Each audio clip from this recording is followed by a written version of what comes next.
কোরআন এক জীবন্ত কালাম ও জ্বলন্ত পথপ্রদর্শক।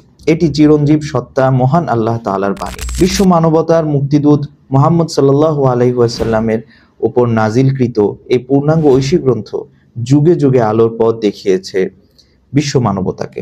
প্রিয় পাঠক, সম্পূর্ণ পবিত্র কোরআন পড়ে তার মর্মার্থ বোঝা এবং আল্লাহ তাআলার বাণীগুলো বোঝার ইচ্ছা আমাদের সবারই আছে, কিন্তু কজনেরই বা সেটা সম্ভব হয়ে ওঠে। সেরকমই একটা আবেদন নিয়ে পাকিস্তানের বিখ্যাত গবেষক প্রফেসর আহমদ উদ্দিন মাহবারবি লিখেছেন চমৎকার একটি বই, কোরআন আপনাকে কি বলে। এই বইটিতে খুব চমৎকারভাবে ইসলামের মৌলিক যত শিক্ষা এবং মানব জীবনের যত দিক নির্দেশনা সেগুলোকে সুবিন্যস্ত আকারে সূচিবদ্ধ করে উপস্থাপন করা হয়েছে। এখানে প্রতিটি শিরোনামের আওতায় তার সংশ্লিষ্ট যতগুলো আয়াত আছে সেগুলো উল্লেখ করে দেওয়া হয়। যেমন পবিত্র কোরআনের সবচেয়ে গুরুত্বপূর্ণ বিষয় হচ্ছে তাওহীদ এবং আল্লাহ তাআলার প্রতি বিশ্বাস।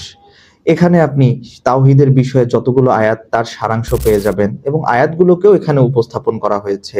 তো প্রিয় পাঠক, আর দেরি কেন, এখনই সংগ্রহ করে ফেলুন কোরআন আপনাকে কি বলে বইটি প্রকাশ করেছে বইঘর প্রকাশন। যোগাযোগের জন্য নিচের ডেসক্রিপশনটি চেক করুন। ধন্যবাদ।